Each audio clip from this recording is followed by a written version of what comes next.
And we're all good to go. Oh, thank you for sharing that, Irene.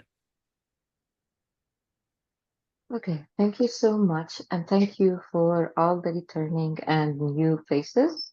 It's been a pleasure for me. Actually, I'll start sharing my screen. Hopefully, this is going to get. What screen is this? Screen four. Yeah.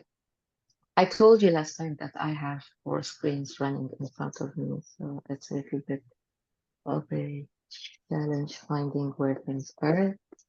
I think I did. All right. So this is being recorded. I clicked OK. Yep.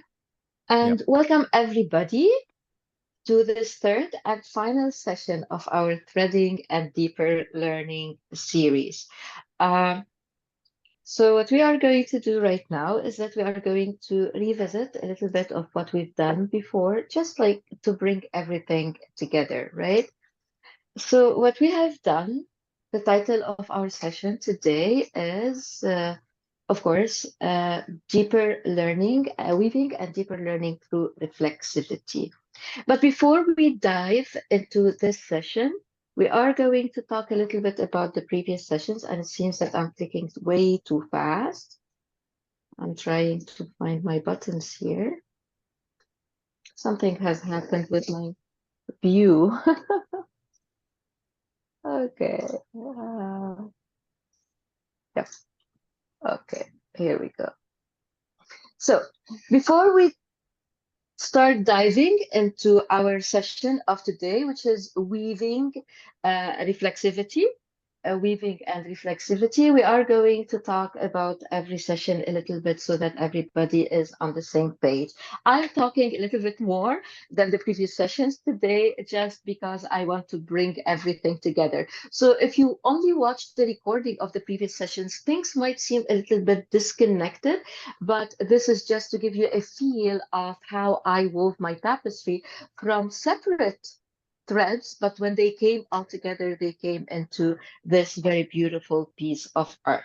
So in session one on Monday, August 19, we recalled some of our collective stories with finger crafts and arts, and we specifically worked with finger knitting, which I'm going to recall with you here today, establishing connections between our experiences with threads and culture, family ties, traditions, and of course, learning new skills.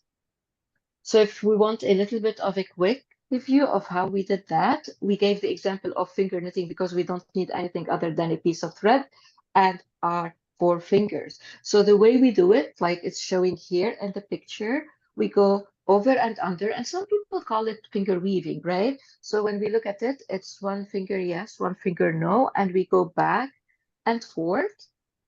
It's just like very simple until we have two rows of threads on each finger, right? It's true it's over and under, but it's two rows of thread. And then we hold this one between the thumb and we start pulling the one under.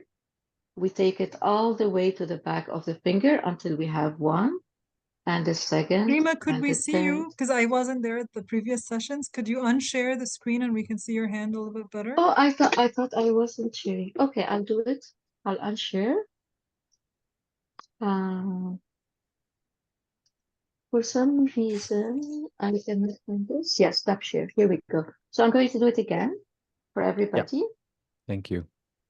And if anybody started doing that, please get ready to probably show us some of the things that you've done. So what we do is that we hold the tail of the thread between the thumb and the index, and we go under our index, over our middle finger, under our ring finger, and over our pinky, just like that. So we have only over, under, and that's why some people call it weaving. And we go all the way around, and we do the same thing again until we under, over, until we have one loop around each of the fingers. And then we go around our index, over, under, turn around our pinky, over, under. So if we look here, we have over, under, but if we look at each finger, we have two rows on each finger. So what we are going to do, and it doesn't matter if we start with our pinky or with our index, whatever feels comfortable for you, we are going to take the bottom loop all the way behind the bottom one. I took the top one. The bottom one all the way behind our fingers. And we do the same for every finger until we have, and it's going to be loose at the beginning, and that's totally fine. And as you can see now in the back, I have two, but in the front, I have one. So what I do is that I do the same thing again, over, under, over, under. Under, I have 2 rows, and I do exactly the same thing. The bottom one over the finger, the bottom one over the one at the top and the finger. So in this way, I am knitting with my fingers, and the knitting is happening in the back, right? And as I continue and this grows, it's going to be a little bit loose at the beginning, and that's totally fine. I keep doing that. And as it grows, I take the tail and I pull it from the back, and I keep weaving until I have something very similar to this. And we can do a multitude of things with it. Creativity. We can do anything we want. So I'm going to share that again while everybody is finger knitting.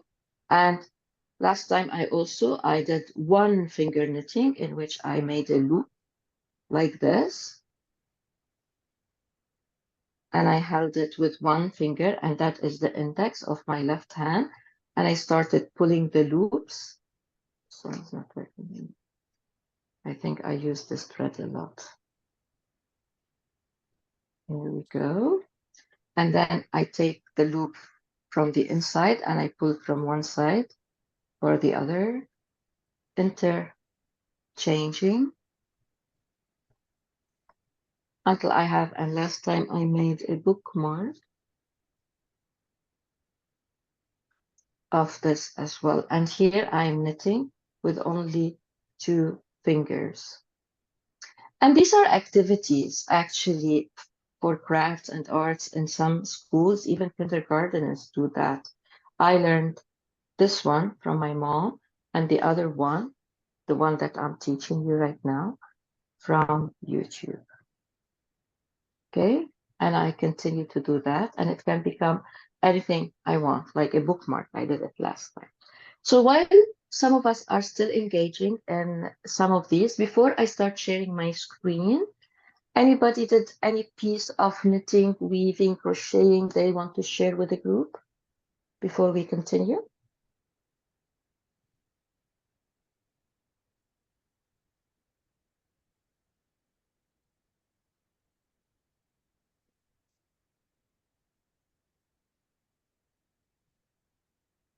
Okay, in this case, I'm going to share again. And this time we are going to talk about different things that we did as well in the previous session, in session 1, where we explored the symbolism of such activities, particularly weaving in the world of education, which often refers to human interconnectivity and the integration of multiple knowledge systems. We also discussed how some educators use tactile learning, especially with fiber crafts strategies, in both K-12 and higher education to discuss concepts related to social justice, education, math, and a multitude of other subjects as well. We did all of that while we were engaged in this activity of finger weaving and finger knitting. So let's see what's next. What did we do as well? I hope I did that correctly. Yes. So what additional insights? I highlighted in orange some of these words when I was explaining what we did in session 1. While I was talking, any insights came to your mind from or about session 1 now that you heard about it in relation to threads and deeper learning, especially the ones who experienced it? Any insights, any questions, any comments, anything that you'd like to add? And I'm trying to, where does So the second session's title was In the Age of Deep Learning. Where does deeper learning fit? And mind you, not all learning has to be deeper, right? There's surface learning, and that's totally fine. there's curricular, there's all types of learning, and they're all valuable. But I'm just focused on deeper learning because of the analogy. So when we talked about deep learning in this title, our reference was to the current usage of the term, where deep learning is used as a subset of machine learning, which in turn is a core part of artificial intelligence or AI. I have a problem with the word intelligence being used for machines, but I'm going to go past that. So here, deep learning is one of the key technologies behind the advances in AI. Why is this important?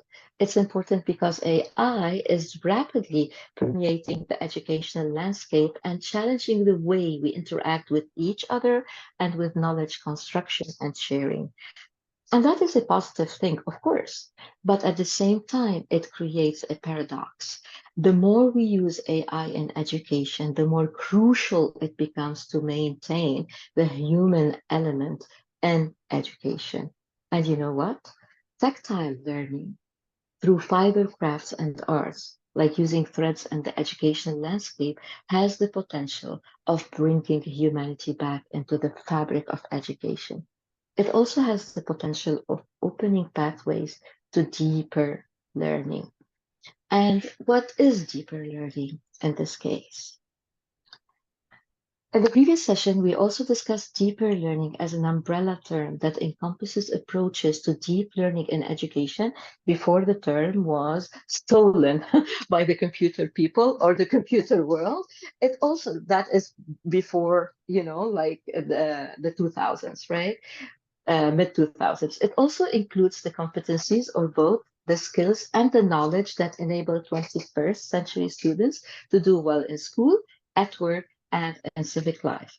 And for what deeper learning means to me, well, as I said last time, that I adopt the explanation by Mehta and Fine 2019 in their book. I showed you the book as well, in which they describe deeper learning as a type of learning that emerges at the intersection of three virtues: mastery, identity, and creativity. And these three are kind of like entangled, right? Like you cannot separate one from the other, they emerge together.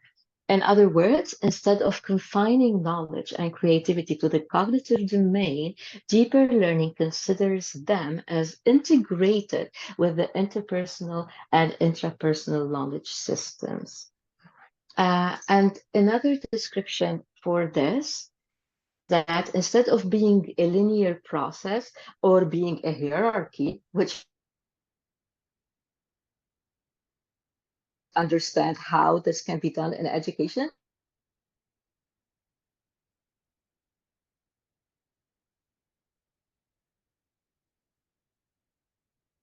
And I'm telling you why. The hierarchy says, like stated, I engaged in creativity, and this is how I understood the topic that I was researching, right? So instead of being a linear or a hierarchy, deeper learning progresses in depth, like an ever-evolving spiral in which one returns again and again to the same or a similar activity, but each time in a way that is a little bit more sophisticated.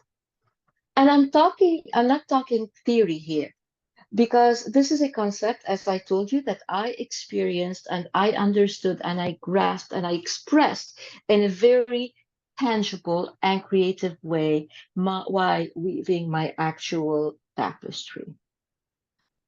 So, question for you. I think I wrote it here. All right. What additional insights do you have about deeper learning?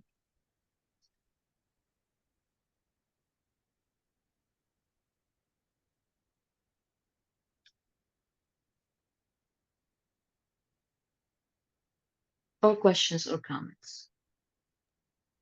I asked.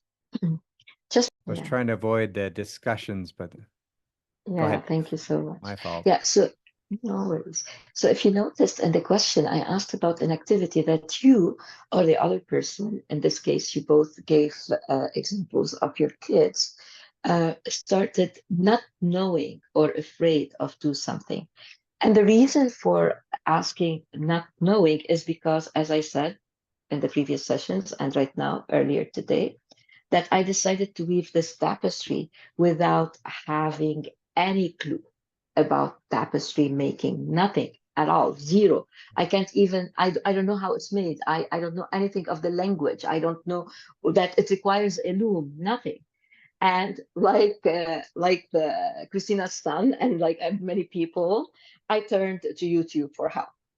And when I turned to YouTube for help, like everybody else, I came across a YouTube video about the art of tapestry making in the Gobelin in France.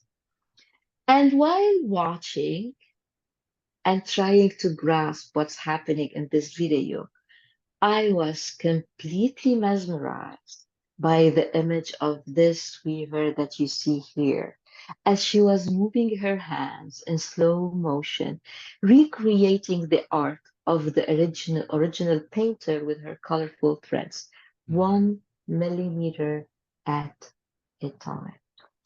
To do that, look at this picture. I was captivated by this picture. So to do that, the weaver, I'll try to see if I can find my pointer here somewhere. Yeah, laser pointer. So I found my pointer. So the weaver sits behind, this is the weaver, she sits behind a huge loom. And as we said, Ken, several weavers weave the same tapestry. So there's another weaver sitting next to her, and she's that's a lady.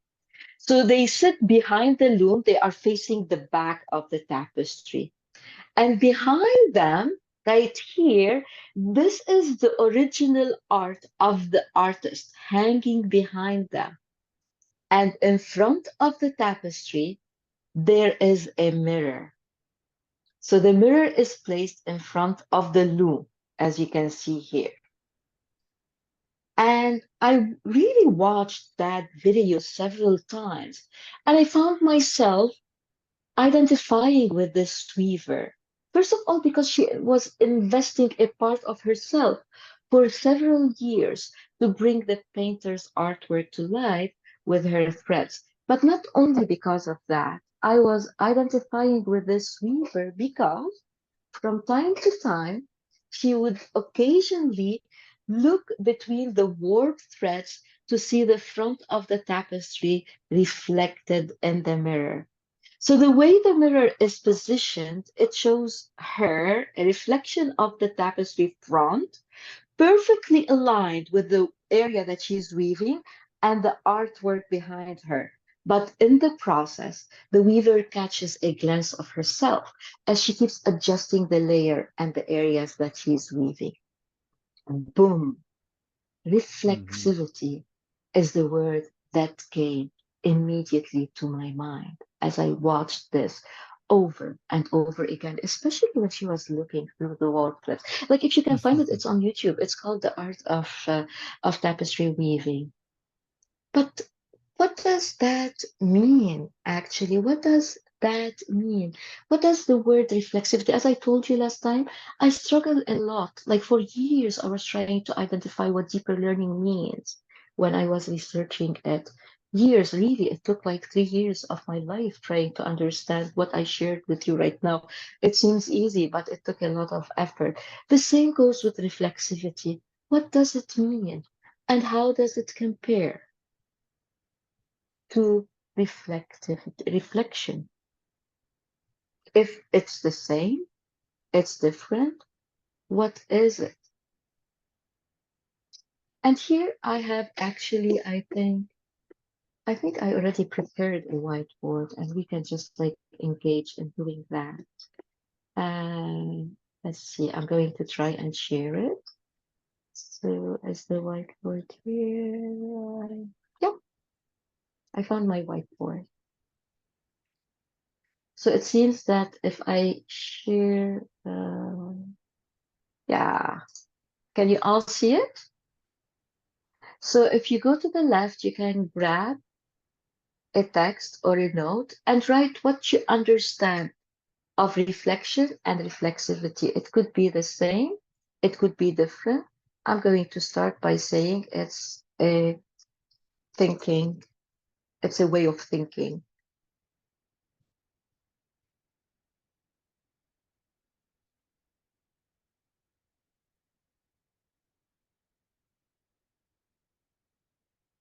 And I could have the same.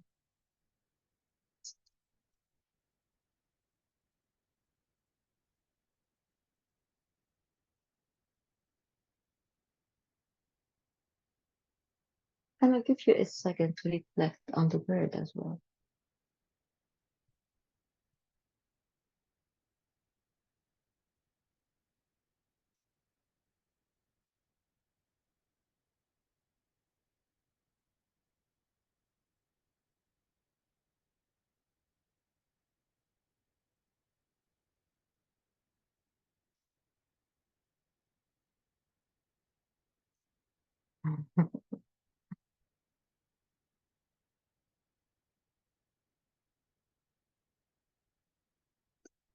I like the interpreting experience, and yes,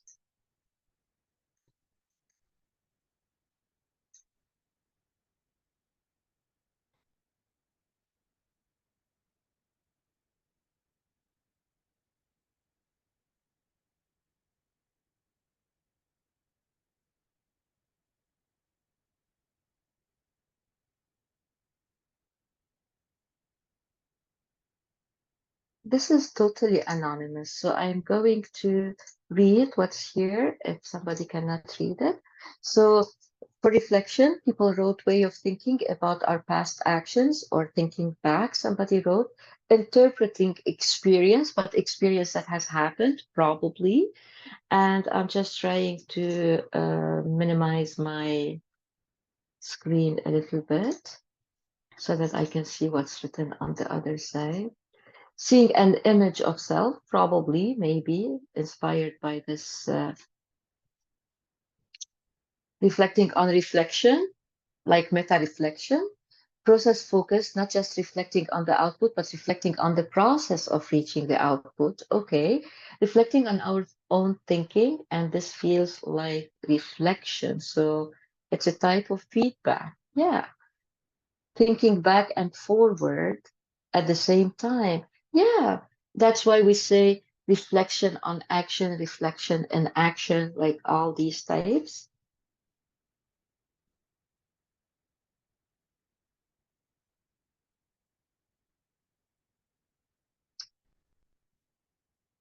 While we're thinking about it, it is again a term, and I'm going to stop sharing the whiteboard right now and go back to sharing my screen.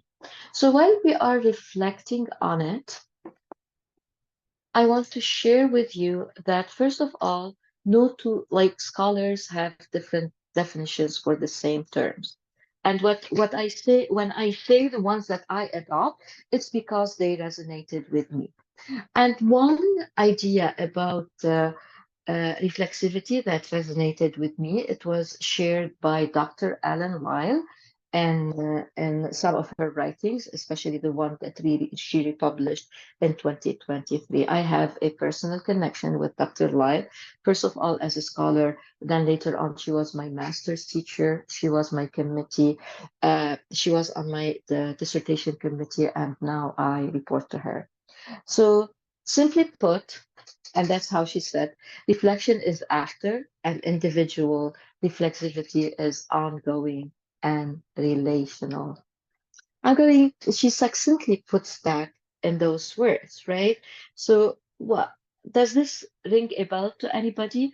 A lot of you said reflection is about past. Yes, we reflect on experiences. We reflect how we behave, what we gleaned, the meanings that we gleaned out of those experiences. We live something and then we reflect on it.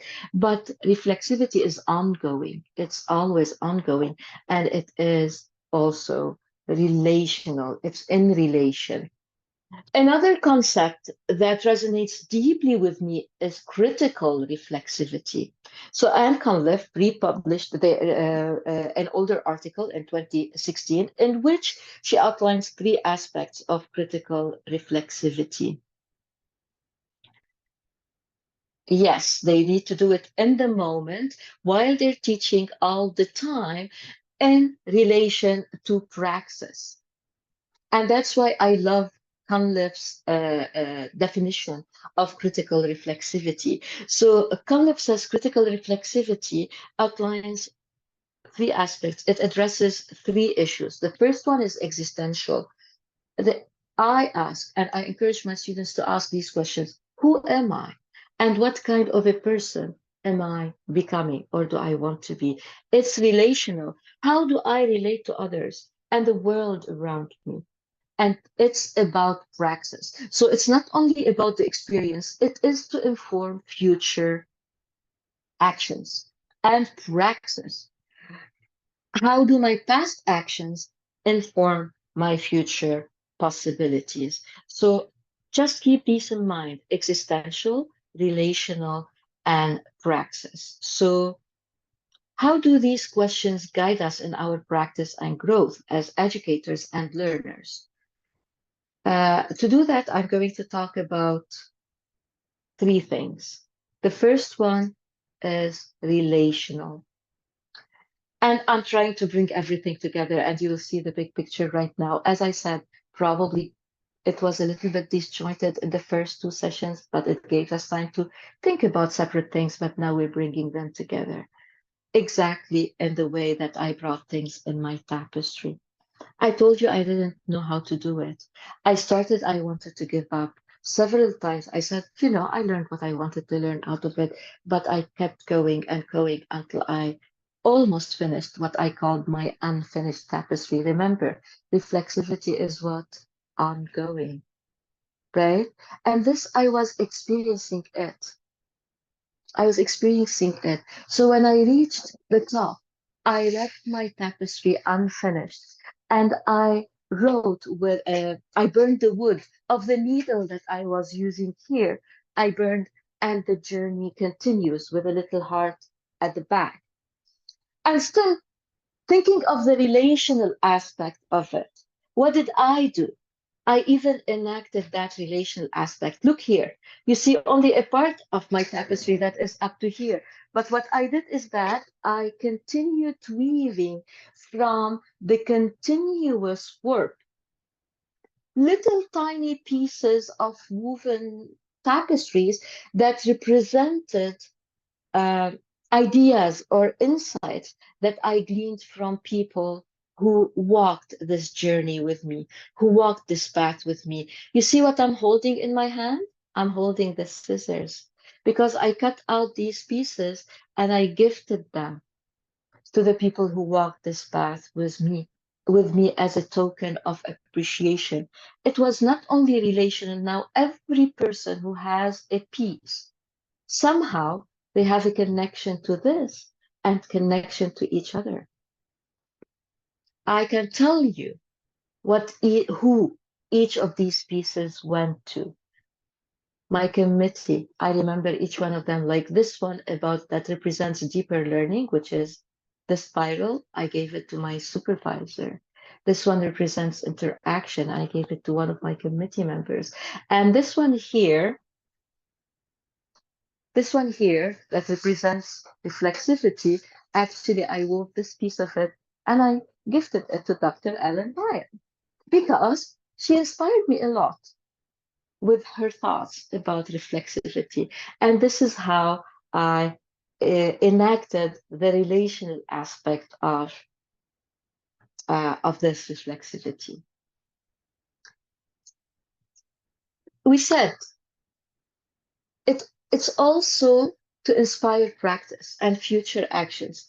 So here I'm going to pause like probably for 1 minute. How can we transform and try to answer this question?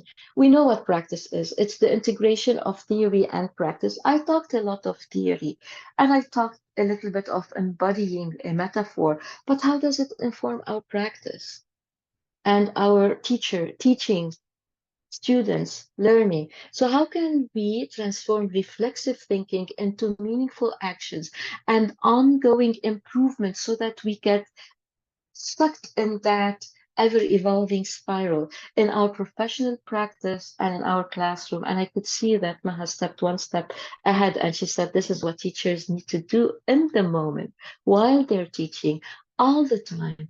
Reflexivity, anybody wants to share? And of doing that, one way of engaging in a critical reflexive practice is through that. It's meditative, right? So when we allow people to do things like this in the classroom, give them a second, give them an hour, it doesn't matter. They engage in reflexive thinking. That's what I did. And they engage in question, and it could be through journaling. Let them discover how they want to express themselves. Not everybody find it comfortable expressing themselves in words. It could be through arts, it could be through anything at all, but give them that moment and encourage them to engage in existential questions. Ask them, what kind of a learner do I want to be? What kind of a learner am I? What kind of a professional am I as a teacher? What kind of a teacher am I? Here, it was like, what type of a scholar do I want to be? I wanted to find my voice. I wanted to know who I am as a scholar. And what does this experience that I'm going through, how does it align with my views or my values? Or how does it challenge them? So once I identify my identity, I can engage in such questions. Relational questions. How might my actions or words impact others? Am I taking into consideration the voices of others? Am I silencing the voices of others? And all these types of questions as well. So when we talk about all of these, I'll give you a second, just like to reflect on them as well. Praxis. How do my past actions inform my current understanding? Is there anything that I can do differently? I love that. And of course, try to answer questions such as, did anything struck me? Anything is resonating with me or not? And why? So when I was engaging in such questions while weaving, of course, I discovered a lot about myself. In the existential, I discovered that I reconnected with my roots. I reconnected with my roots as an artist because I started as an artist before I became an educator. I reconnected with my background. I'm an Arab, originally Lebanese. I speak Arabic, I write Arabic in the same manner that I speak English and I write English. And the movement from left to right and from right to left very soon became very natural for me because I was kind of like combining both languages for me, right? I was trying to do both of them. I reconnected with a side of me as an artist and as a poet. I stopped writing poetry long time ago, probably 20 years ago. I stopped writing poetry. And inspired by that reflexivity and the image of the mirror, I wrote a beautiful poem that I want to read for you. And I called it Rima's Mirrored Poem. And actually, it's called, okay, so let's hope I don't have an audio here. I had the audio. I called it story weaving and story. Why it's not coming? Yeah, story weaving and story weaving, and it's about my journey as a story weaver because I was weaving stories. I just want to read it to you, pointing out that it's a mirrored poem.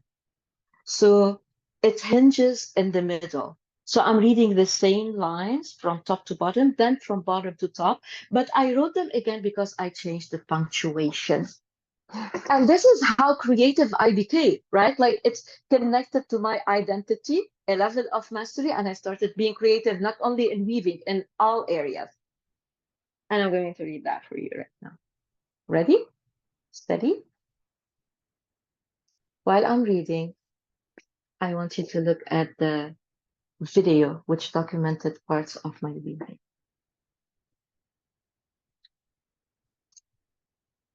I guide a thread of colored weft from left to right, from right to left, a sense of self, a depth to see.